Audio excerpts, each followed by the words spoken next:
गीत की शादी रॉकी से होती है। रॉकी और लकी दोनों भाई जिनका आपस में बड़ा प्यार होता है। अरे वाह भाभी, क्या खाना बना है। अब तो घर में ही होटल वाला स्वाद रोज मिला करेगा। अरे लकी, तुम अभी जानते नहीं हो मुझे। तुम बस डिश का नाम बोलो, मैं तुम्हें इसी किचन में बनाकर खिलाऊंगी। चढ़ा रहा है तुम्हें ये, और तुम भी ना। गीत रॉकी के छोटे भाई को दोस्त की तरह मानती। वो रॉकी के साथ उसकी भी जरूरतों का ध्यान रखती। लकी, ये रहे तुम्हारे कपड़े, धोकर प्रेस करवा दिया है, अलमारी में सजा लो। अरे रख दो ना भाभी अलमारी में भी। हाँ हाँ, सब भाभी करेगी तो तू क्या करेगा? रहने दीजिए ना माँ जी, शादी हो जाएगी तो खुद ही सुधर जाएगा। अरे रहने दो यार, तुम दोनों मेरे कपड़े यहीं पे रख दो। एक कपड़े अलमारी में रखने को क्या बोल दिया, शुरू हो गई। एक दिन, रॉकी सुनिए ना, कल जल्दी आ जाना, मुझे मायके जाना है, या सुबह छोड़ दीजिए और शाम को लेकर आ जाना। अरे नहीं नहीं, कल तो बिल्कुल पॉसिबल नहीं है, कल मीटिंग है। तुम लकी के साथ चली जाओ ना, और उसे कह देना कि शाम को लेकर भी आ जाएगा। लकी भाभी को लेकर मायके जाता है, शाम को लेकर भी आता है। आते वक्त, लकी, तुम्हारे लिए मैंने एक लड़की देखी है, बहुत सुंदर है। अच्छा, क्या बात है भाभी, मुझे भी दिखा दो, और उससे भी पूछ लो कि मुझसे शादी करेगी ना। इतनी सुंदर होगी तो मुझसे क्यों शादी करेगी भाभी? अरे वाह, क्या बुराई है तुम में, इतने अच्छे हो दिखने में। हाँ, बस अपनी भैया से थोड़ा कम हो।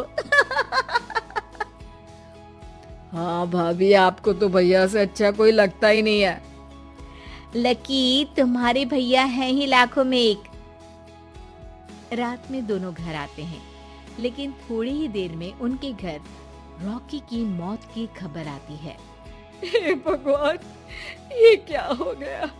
मेरा बेटा मुझे वापस कर दो।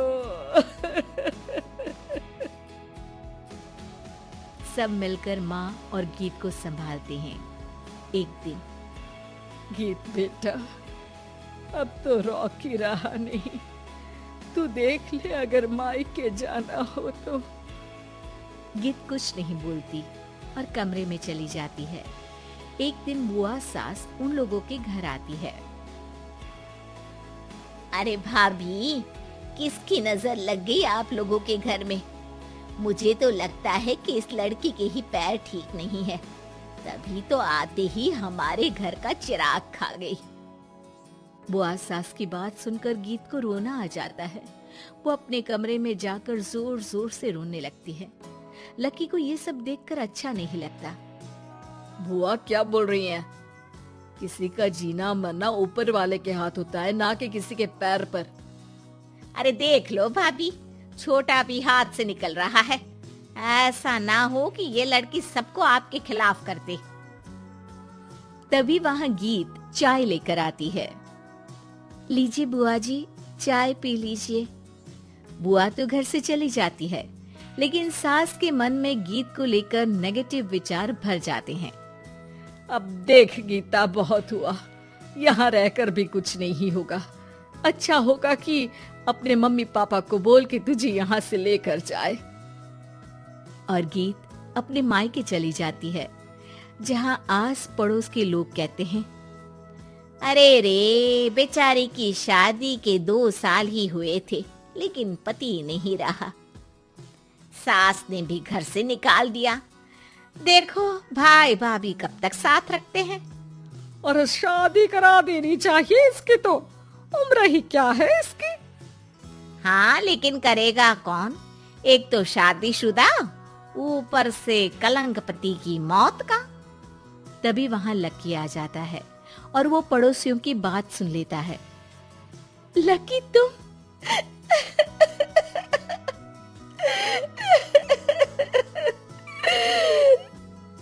भाभी, ये जमाना आपको जीने नहीं देगा, लेकिन आप चिंता मत करना, मैं आपको आपके हिस्से की सारी खुशियां दूंगा। लीजिए, माँ ने आपका ये बैग भेजा है। इसमें आपके जरूरी सामान है जो वहीं रह गए थे। लकी देखता है कि गीत को ससुराल से लेकर मायके तक हर जगह सिर्फ ताने ही सुनने पड़ते हैं। वो सीधे अपनी माँ के पास जाता है। माँ, एक बात सुनो, ये कहाँ का न्याय है? एक लड़की जो छोटी सी उम्र में अपना पति खो चुकी है, वो अब दुनिया के ताने भी झेल रही है। यार, ये तो गलत है ना माँ। हमें भाभी का सपोर्ट करना चाहिए। क्या भैया होते तो भाभी को ऐसा देखकर दुखी नहीं होते? अरे देख लक्की, ये समाज ऐसा ही है, और भैया होते तो गीत की ये हालत होती ही नहीं। बिना पति के औरत को तो ये सब झेलना ही पड़ता है। लेकिन कोई तो जरिया होगा ना माँ।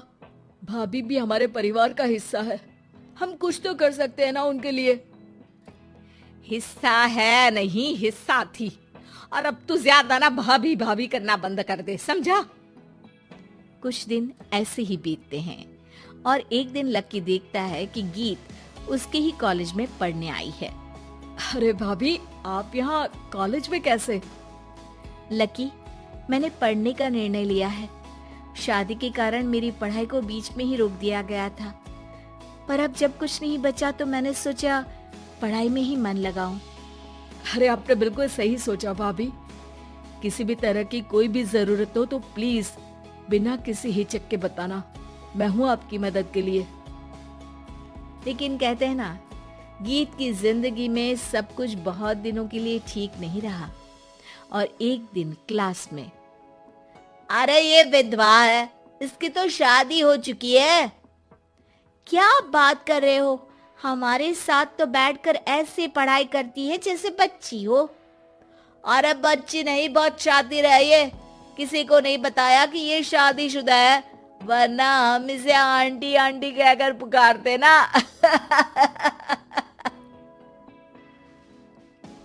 अरे अब तो पता चल गया ना। आंटी जी, आंटी आंटी। फिर क्या, सभी गीत को आंटी बोलकर चिढ़ाने लगते हैं। गीत को रोना आ जाता है और वो क्लास के बाहर जाकर रोने लगती है। सामने से लक्की आ जाता है। अरे क्या हुआ भाभी, आप रो क्यों रही हैं? तभी पीछे से एक लड़की आ जाती है। हे हैंडसम, इस औरत से ना दूर रहना, इसके प्यार में मत पड़ जाना, क्योंकि ये शादीशुदा है। हमारे साथ झूठ बोलकर हम जैसी ही रह रही थी। हाँ तो क्या गलत है? सही उम्र में तुम्हारे माता पिता तुम्हारी पढ़ाई छुड़वा देते तो आज तुम भी शादीशुदा ही होती ना। और इनका पति नहीं रहा, उसमें इनका क्या कसूर? अरे कोई अपने जीवन को नई शुरुआत दे रहा है तो तुम लोगों को क्यों मिर्ची लग रही है? अरे तुझे बड़ी दया आ रही है, कर लेना तू शादी। लकी तब तो कुछ नहीं बोलता, लेकिन ये बात उसके मन में घर कर जाती है। और फिर एक दिन, माँ, मैं गीत से शादी करना चाहता हूँ। अरे क्या बक रहा है बेटा, तेरा भाई तो खा गई वो, अब मैं अपना दूसरा लड़का नहीं खो सकती। नहीं माँ, मैं गीत को यूं परेशान नहीं देख सकता। उसका कॉलेज में भी लोगों ने जीना मुहाल कर रखा है। मैं उनसे शादी कर उन्हें फिर से इस घर की बहू बनाऊंगा। तुम मानती हो तो ठीक है, नहीं तो मैं घर छोड़कर चला जाऊंगा। अरे मुझे मंजूर है बेटा। लकी माँ के साथ गीत के घर जाता है और उसका हाथ मांगता है। घर वाले मान जाते हैं।